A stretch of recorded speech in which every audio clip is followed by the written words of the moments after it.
Dito na naman tayo sa another episode ng ating vlogs, Badong Ratilis po. Pag-uusapan natin ngayon, ito po, no, nagpahayag si Ping Lacson na kung sakasakali po na si BBM ay masasangkot dahil po sa mga ebidensya dito po sa flood control scam, ay hindi raw po papanigan o hindi raw po kakampihan, hindi ililigtas. Yung pala yung right term. Hindi raw po ililigtas ni Ping Lacson itong si BBM. Wow! Ang galing naman ni Ping Lacson. Sausaw na naman si Ping sa sumisikat na si Boying Remulla dahil sa pagkakaso dito kay Tambi. Okay. Ito po, tila pinagmamalaki pa po ni Heidi Mendoza yun pong naganap sa corona impeachment. Alam na po natin to, hindi na po mababago ng kasaysayan. In-impeach po ng Senado si Corona at proud na proud pa po. Isa po sa mga tumistigo laban kay Corona at that time. Ito pong si Heidi Mendoza. Pakipindot lang nga po yung 1 para malaman ko po kung okay naman yung ating video o okay naman po yung ating sounds. 1 lang po, paki-like and share na rin po sa mga papasok. Ayan. Okay, bago po kasi yung ating mikropono, kaya hindi ko pa po alam kung gumagana siya o hindi ng maayos. Okay, pag-usapan natin, no? Pag-usapan po natin, ito po yung proud na proud pa si Heidi Mendoza dito po sa pagpapatanggal kay Corona. Okay. Another panlilin lang na naman po. Masyado pong busy. Lahat po na lumalabas po na mga survey ngayon, ang daming pera ng Okta. Okta, dapat nire-reveal nyo. Sino po ang nagpa-survey sa inyo? Kasi po magastos po ang survey. Maya't maya, halos araw-araw may bagong survey ang Okta, no?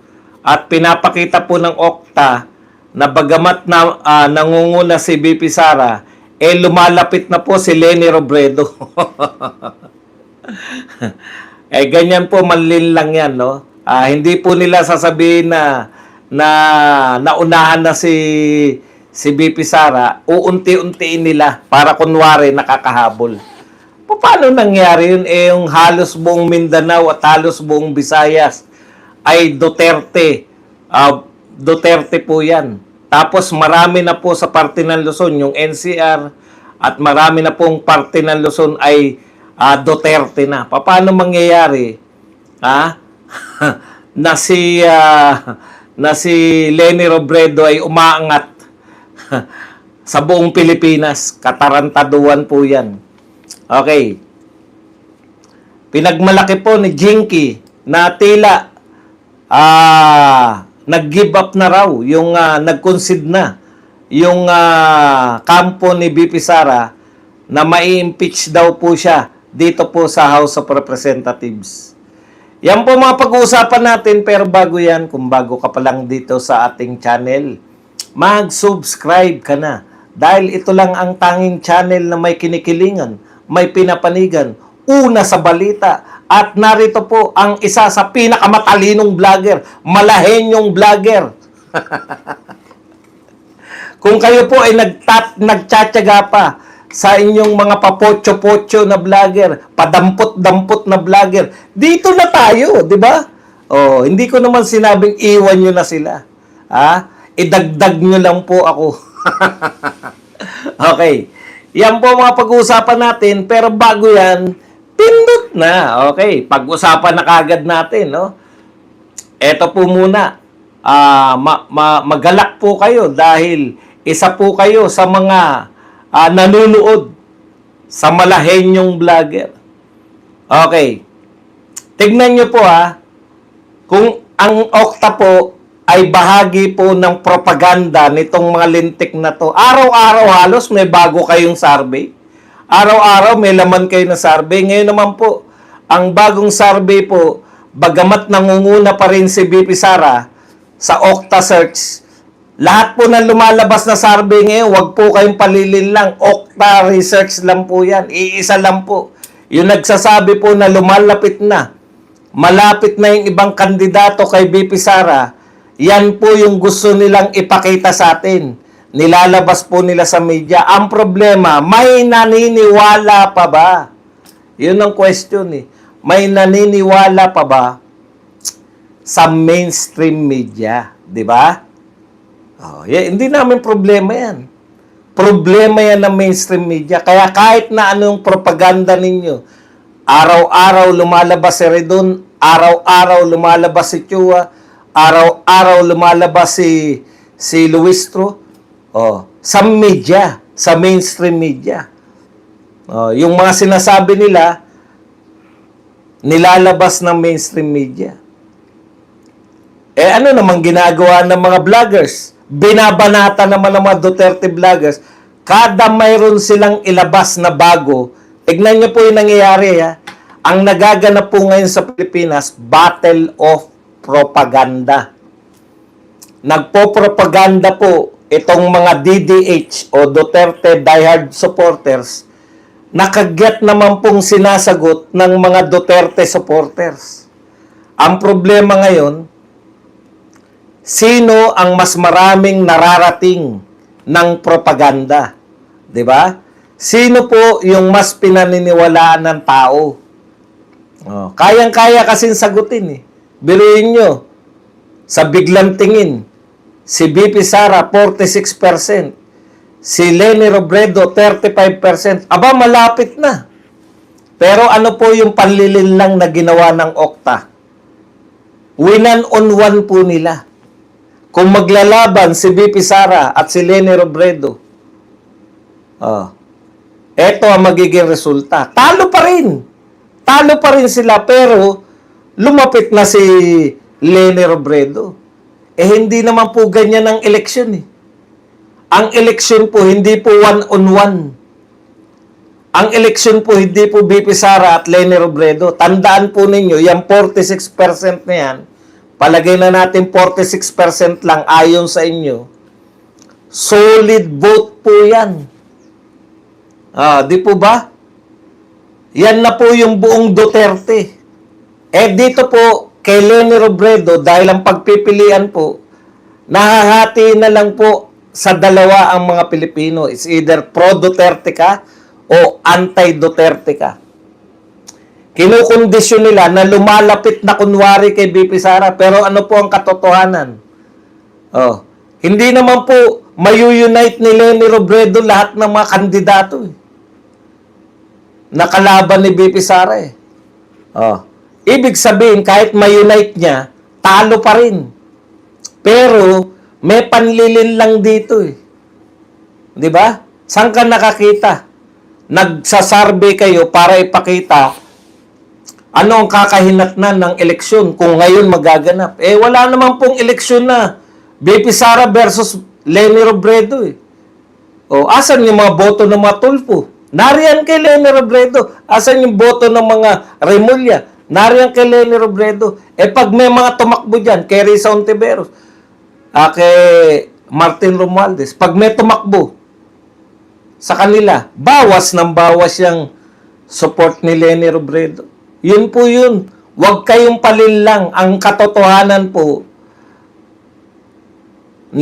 ang layo po, milya-milya. Ang ibig sabihin lang po ng BP Sara versus Leni Robredo, kahit magsama-sama pa lahat ng kalaban ni BP Sara at sila po ay maging kandidato nila si Leni, wala pa rin po. Kakainin pa rin silang buhay. Yan yung po yung kahulugan yan ng survey na yan. Okay. Punta na po tayo rito. Tignan niyo po Sila po, wantosawa, paninira, may hearing na, magpapa-interview pa sa mga media para siraan. Kasi po, alam nila na yung hearing, hindi po naunawaan ng tao ano nagaganap. Ang hearing po, manunod yung tao, pag Duterte ka at nanood ka ng hearing, naha-high blood ka na. Ayoko na. Maha-high blood lang ako. Teka lang, may sumasabit na.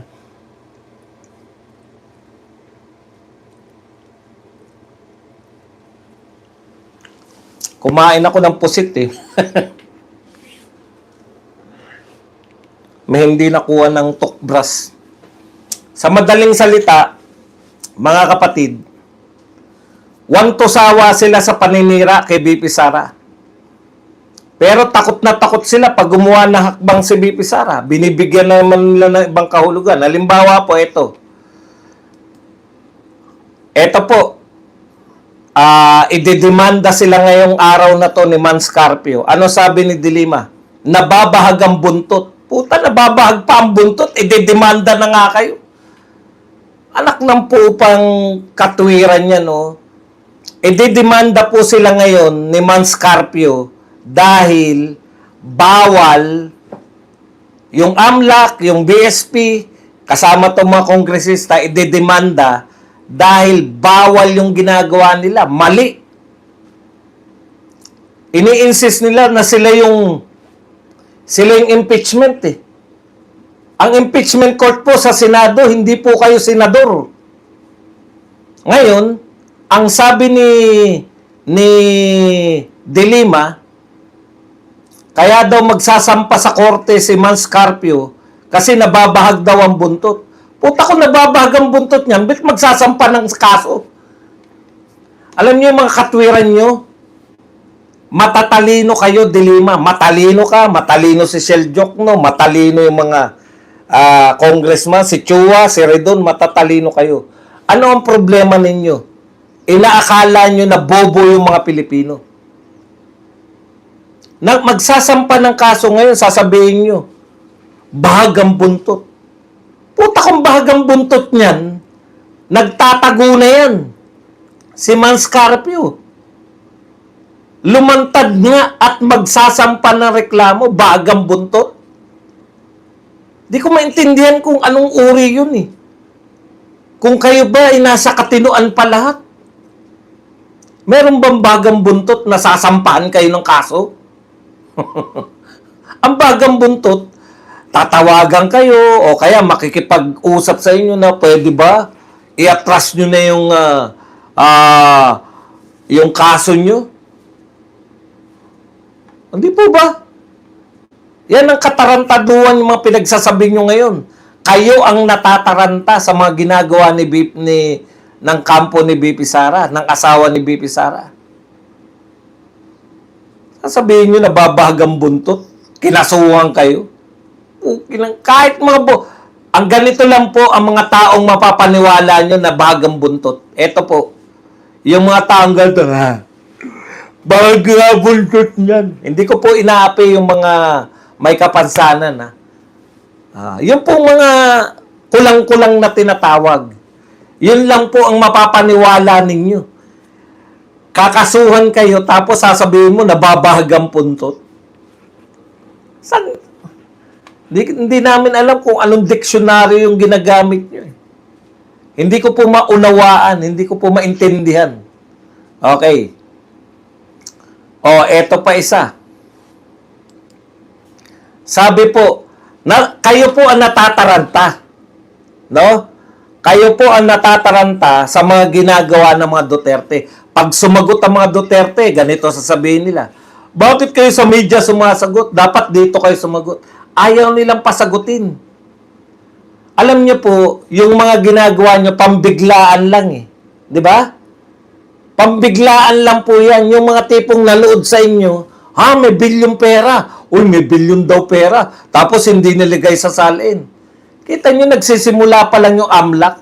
Ano sabi ni Chua? Wow! Wow! Hindi nilagay yan sa salin. Wow!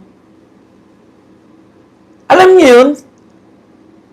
Pambiglaan lang kayo. Pero once na nagsalita na yung mga matatalino, katulad ni Badong Aratilis, hindi na po ako magkukunwari. Matagal na ako nagkukunwari. Mahirap po kasi, pag nagkukunwari ka, akala nila, kaya ako vlogger dahil pogi lang ako. Kaya ako vlogger dahil malakas lang ang appeal ko. Kaya, ngayon, wala na pong pagkukunwari. Matalino po ako. Kaya po ako nagbablog ng ganito. Tama na yung pang-api nyo sa akin. Na sinasabi nyo, kaya may nanonood dyan dahil gwapo, putang. Nasasaktan na ako sa mga sinasabi nyo. Ng mga detractors ko. Wala naman daw kwenta pinagsabi ko dahil kaya lang may nanonood sa akin dahil ako'y gwapo lang. Ang sakit po nyo.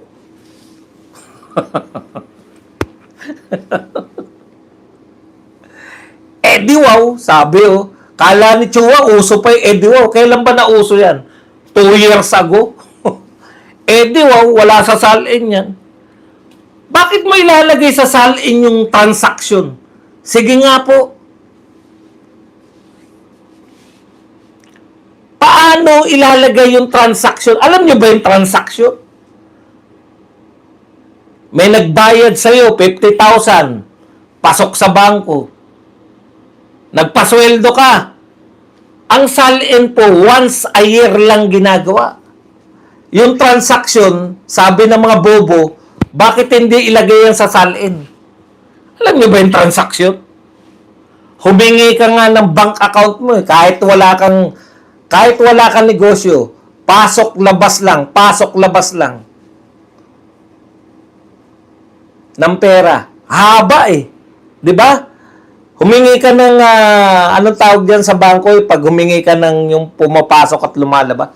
Wala ka pa negosyo, pero maraming pumapasok at lumalabas. Yung mga pakape, iba. Yung pa-star sa Facebook, halagang 50 cents, papasok yan sa bangko. Haba ng transaction mo, dahil pati yung mga nagpa-star sa Facebook, pumapasok sa bangko yun, separate Nagpa-star, halagang 1 cent. Nagpa-star ka, papasok sa bangko yun. Billing statement ba tawag dyan? Bakit mo ilalagay yung transaction sa salin? Bugok ang putya. Ang salin po, ano po yan yung kumbaga yung summary ng yaman mo. Magkano yung lahat ng ano mo, magkano yung lahat ng yaman mo, pera, house and lot, kotse, lahat yan ilalagay mo. Magkano yung liabilities mo, utang sa pag-ibig, utang na personal, utang sa bangko, car loan, lalagay mo rin lahat. Tapos may menosin mo. Yung matitira, yun yung asset mo. Tapos sasabihin, di wow, bakit wala yan sa salin? Niloloko nyo kasi yung tao. Porkit yung mga Pilipino, hindi naman majority ng Pilipino nagtatrabaho sa gobyerno Kaya hindi nila alam yung salin. Akala lang ng mga Pilipino, di ba, listahan niya ng yaman. Tama. Yung mga private kasi, hindi kayo nagpapasa ng salin. Correct? Ang mga nagpapasa lang ng salin, yung mga katulad po namin na mga government employee, masyado nilang binibig deal yung salin. Pucha, may nakalimutan ka, hindi ko na ilagay pala. Demanda ka ba? May problema ka ba? Ito po ang kahulog. Bakit po dapat magpasa ng salin ang isang government employee? Bakit po? Kasi po, titignan kung ikaw, ang main purpose po niyan, kung bakit po nagsasalin, hindi po parang quiz yan na, oy, may nakalimutan ka, ikukulong ka. Ang purpose po ng salin, para po ipakita kung ang isang government employee ay nagnakaw nung siya ay government employee. Di ba? Meron po siyang biglang tumaas yung kanyang yaman. Halimbawa, pumasok ka sa gobyerno, nung wala ka pa sa gobyerno, eto ang yaman mo, 1 million. Putya, 3 taong ka pa lang sa gobyerno, 1 billion na pera mo. Wala ka namang ibang pinagkikitaan. So, makikita ngayon, saan mo kinuha yung 1 billion? 1 million ka lang.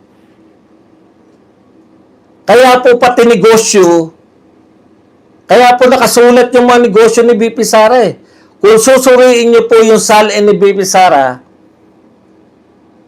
hindi po katakataka na siya ay milyonaryo ngayon. Kasi milyonaryo na siya bago pa siya pumasok sa government, bago pa siya naging vice mayor, siya po ay isa ng milyonaryo at may negosyo.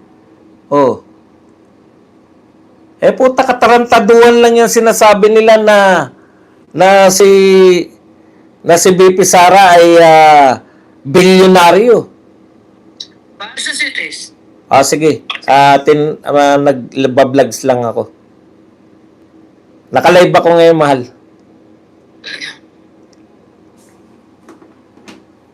Okay. Sige, sagutin natin lahat ng panlilinlang. Kaya po, ito naman ang sinabi ni Luistro.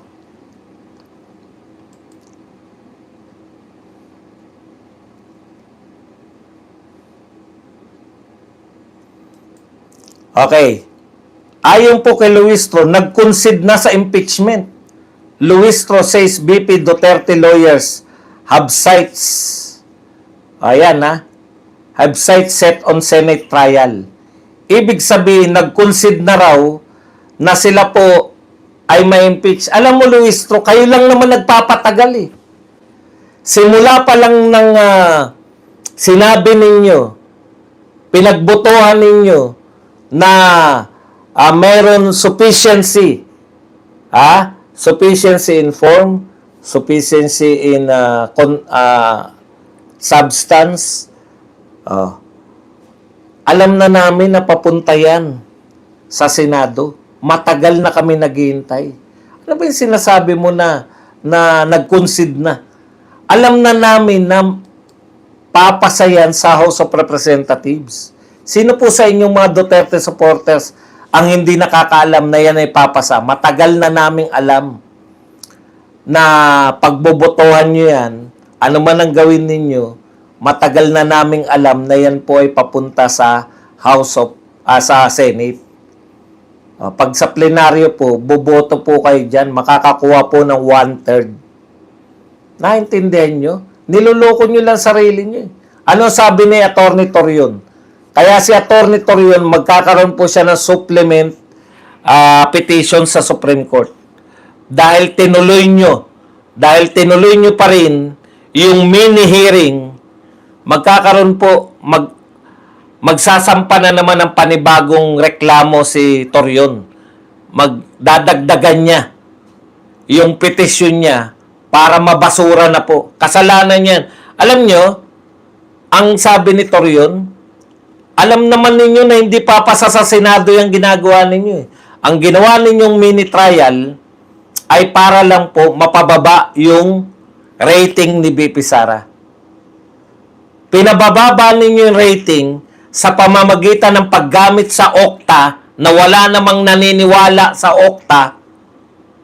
Pinabababa ninyo yung rating ni BP Sara sa pamamagitan ng Okta at kasabwat tong mga media. Kayong mga taga-media, hindi nyo ba tinanong yung Okta? Man lang, bago nyo ilabas uli? Ano yan? Kahit mali na yung Okta, sabi ng Okta, noong last election, mananalo si Ben Bitag. Ang taas pa, kundi pangatlo, pang-apat. Wala nag-question sa inyo? Bago nyo ilabas yung panibago nilang survey? Gaano ba kayo katiwa-tiwala? Mananalo si Bitag, mananalo si Willie Rebillame, mananalo si Binay, mananalo si Pacquiao, mananalo si meron pang isa Ramon Revilla. Bakit natalo? Wala lang sa inyong media. Kahit na palpak na sila sa mga survey nila, ilalabas nyo pa rin yung survey nila. Di ba? Yan po. Ito pong lahat ng ito, sabi ni Atty. Torion, para lang mapababa yung popularidad ni BP Sara. Para magkaroon sila ng chance sa 2028. Pasensya na kayo, nasasanay lang ako sumisigaw. Kahit pala hindi na ako sumigaw, dinig na ng mic. Okay. Yun po yun, mga kapatid. Di ba? Yan lang yung purpose ng mini trial nyo. Kasi hindi naman papasa sa Senado yan Si Trillanes, si Madriaga. Pag napatunayan po nagsisinungaling yan, basura na kahit po yung kakampi nyo sa Senado, hindi po nila i-erase yung kanilang pagiging senador para kampihan kayo dahil kay Madriaga. Ang dami ng kasinungalingan ni Madriaga. Kaya wala po yan, alam na natin yan, yung mga ginagawa nyo na yan. Okay, eto po, tirahin natin to si Heidi Mendoza. May banatan po sila, hindi po ako nakikisaw-saw sa banatan nila ni KP Chu at saka ni attorney anong pangalan na nga ni yung attorney natin na babae. Hindi po ako nakikisaw-saw sa labanan ninyo. Nakikisaw-saw ako kasi parang pinagmamalaki mo pa na tama yung nangyari kay Corona. Ito po, sabi niya rito yung kay Corona, na-impeach si Corona kasi sinasabi ni KP Chu na ikaw ang dahilan kung bakit na-impeach Attorney Trixie. O may away sila, wala akong pakialam dyan. Gusto kitang banatan dahil mukhang magiging testigo ka na naman dito. No? Okay. Ito po ang sabi niya sa impeachment ni Corona. Na-impeach si Corona dahil hindi niya dineclare lahat ng assets niya. Iba naman ng sa korte. Kailangan patunayan yung wealth niya ay ill-gotten. Iba ang pamantayan sa korte. Ibang level ang ebidensya na kailangan doon. At alam mo na siguro kung gaano kahirap humanap ng ebidensya. So inaamin mo na wala kayong ebidensya laban kay Corona, pero na-impeach siya.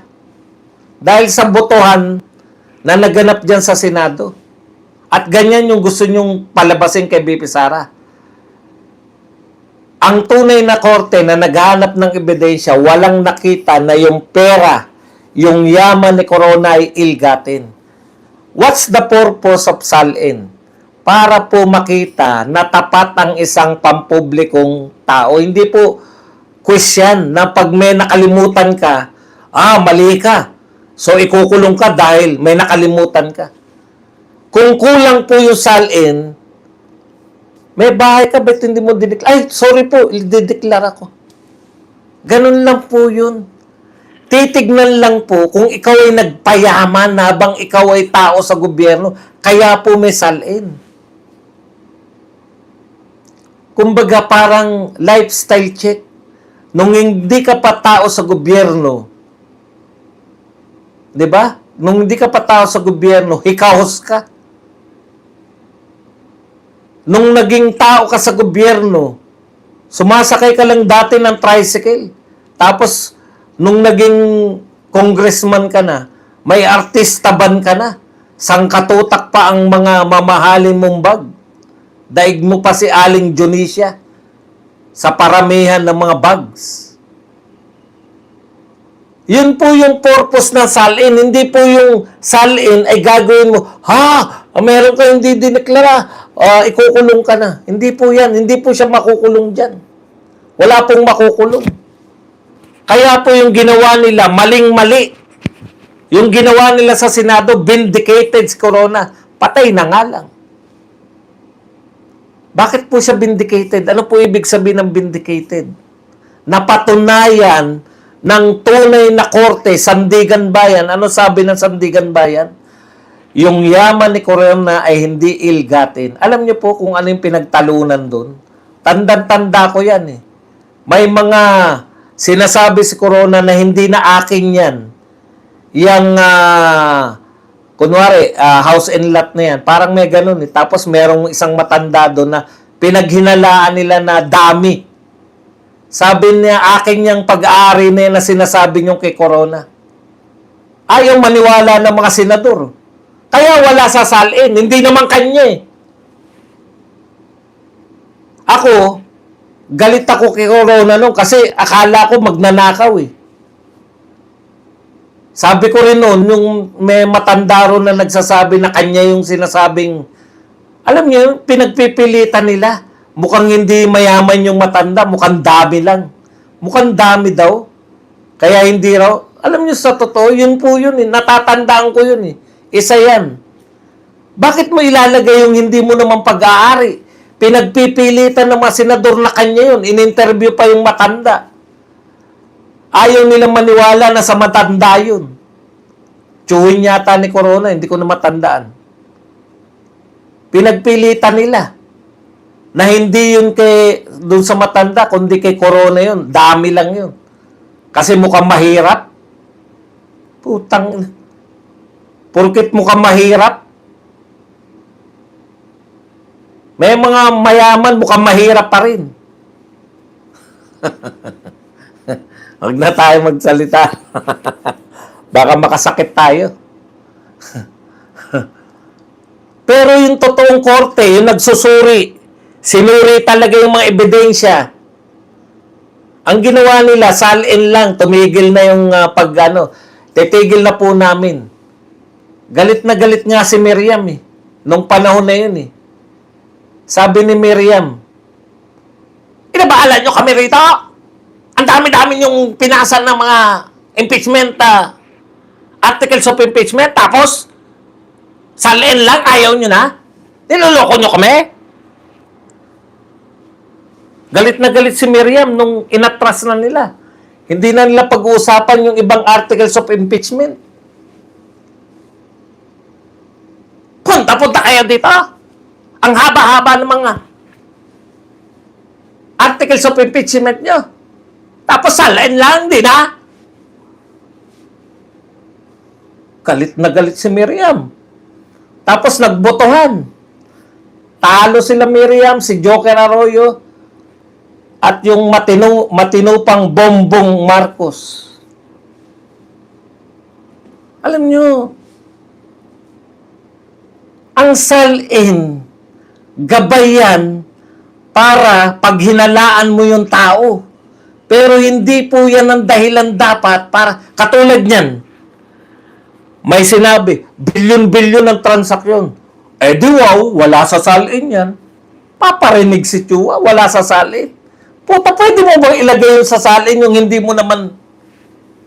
naman iyo yun Pag negosyante ka po, tanga ba tayo lahat? Yan po yung pagkakaiba Ang pagkakaiba po,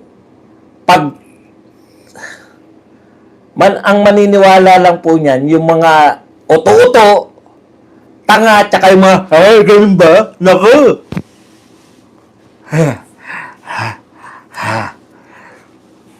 Yung mga taong ganun, di ko po sinasabi na, pasensya na po yung mga autistic. Hindi ko po kayo kinakantsawan. Pero yun na nga kulang-kulang nga Yun po yung gusto nilang palabasin sa mga Pilipino. Hindi na po ganyan. Ang mga Pilipino po marunong pong mag-isip. Negosyante ka. Pinadaan mo sa bangko. Bakit mo pinadaan? Kasi legal ang transaksyon. Saan ka nakakita na drug lord padadaanin? Mr. President, drug lord ako Ano ba bank account mo para mabigyan kita ng pera? Pero Mr. President, huwag ka magtatampo. Mas malaki ibibigay ko sa asawa mo at anak mo. Mas malaki pa sa anak mong vice mayor. Mas malaki pa sa anak mong congressman. Yung anak mo na kiti-kiti pa lang, hindi, mas malaki ibibigay ko sa kanya. Drug lord ako Drug lord? Puta, ibibigay sa bangko. So, naniniwala, di wow, wala sa salin yan. Lalagay mo sa salin, inventors. Invento kayo, tapos gusto nyo ilagay ni VP Sara sa salin. Kung totoo yung bilyon-bilyon na yan, naipaliwanag na rin po yan ng mga taong matatalino. Ang naniniwala na lang po, bakit wala sa salin na bilyon, yung uto-uto, bobo, tsaka yung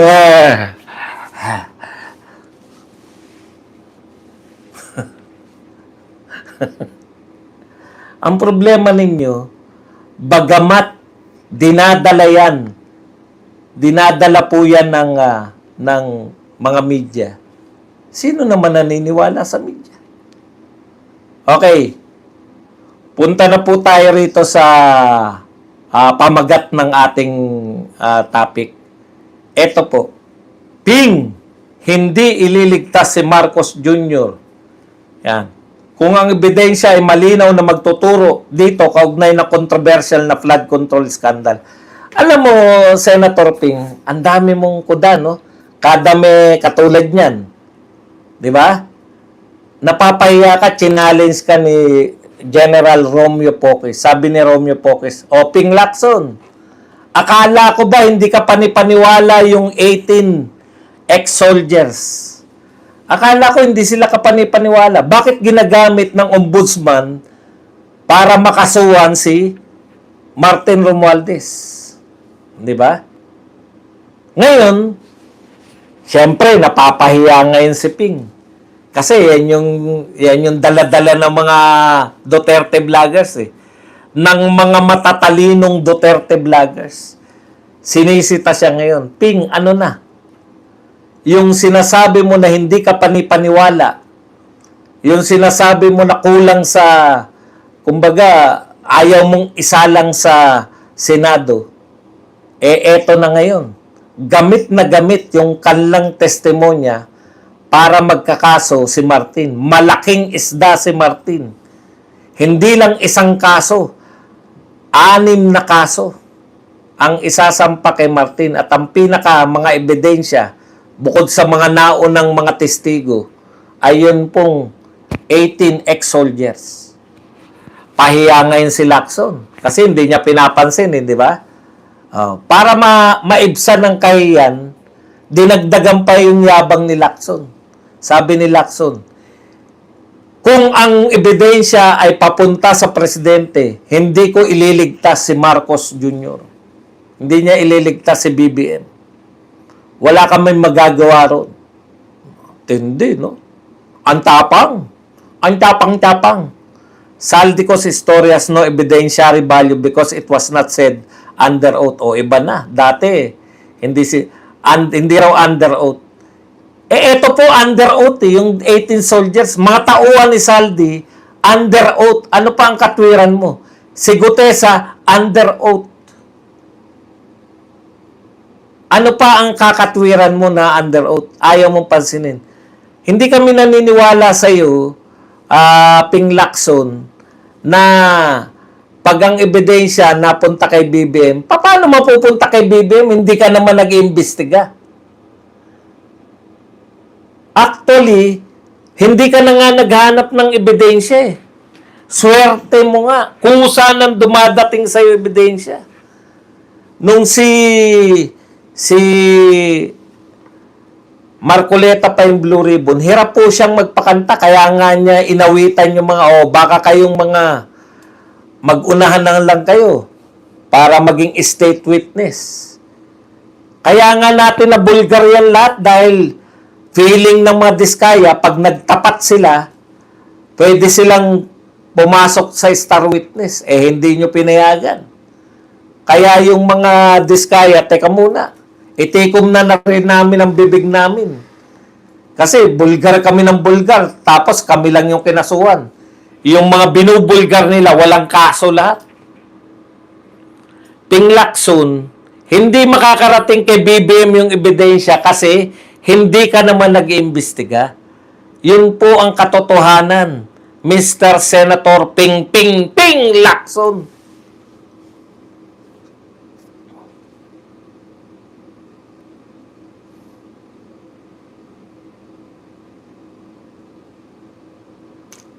Ang gawin mo kaysa magpa-presscon ka na magpa-presscon, di ko po maintindihan eh. Bakit ka ba nagpapa-presscon? Gusto mo sumikat? Bakit? Matagal ka ng sikat. Okay lang sana kung katulad ka ni Risa Ontiveros, sabik sa kasikatan. Kahit na anong gawin. Wala pa rin. Ikaw matagal ka ng sikat eh. Ang kinakailangan mo, gampanan mo yung trabaho nyo sa nananawagan po na wag nang pasweldoin si Bato. Eto rin eh. Presscon lang ng presscon, hindi rin naman nagtatrabaho bilang Blue Ribbon chairman eh. Kailan pa uli nag-imbestiga si Lacson? Pati yung kay Chavit Singson, Napasubo siya. Akala niya hindi magpapasa si Chavit Singson ng ano. Akala niya drawing lang yung hamon ni Chavit Singson na imbitahan siya. Eh, tinutuon ni Chavit Singson. Kinansela niya. Bakit mo kinansela? Anong katwiran mo na ikansela mo yung kay Singson? Ayaw mo nang imbestigahan yung 18 Marines, pero para hindi ka mapahiya, gusto mong pakita na Blue Ribbon Chairman ka, papaimbestigahan mo tong si Singson, kinancel mo pa. Oh. Bakit mo kinancel?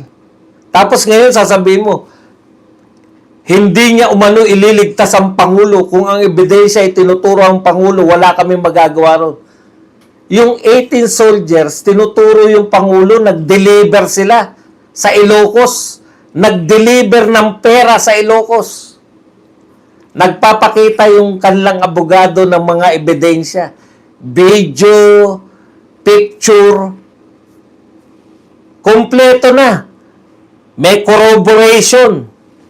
Sabi mo kay Gutesa, bagamat nanumpa, merong sinumpaan sa Laysay, umaten sa Senado, walang nagko-corroborate. Eto, kino-corroborate.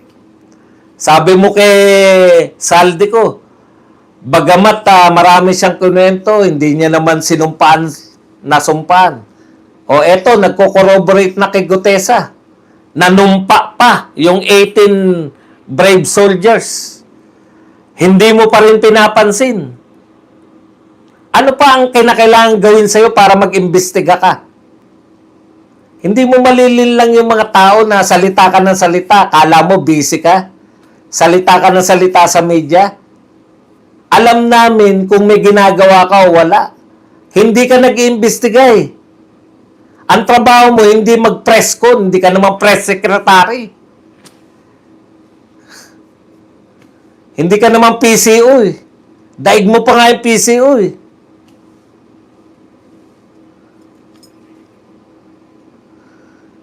Okay.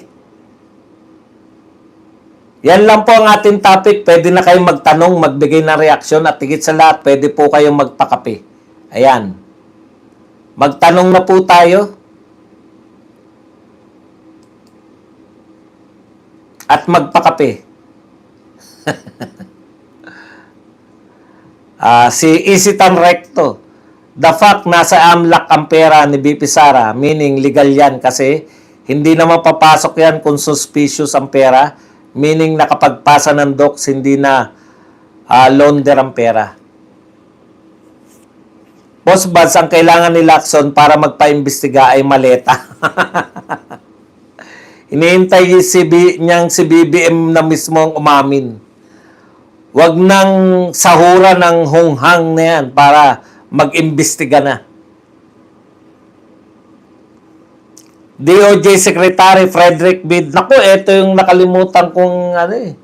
Sabi ko, meron akong ibabalita. Nakalimutan ko po, yan po. Nagsasalita na hindi nila alam kung anong tawag doon sa, sabi po nila, hindi naman daw fake news.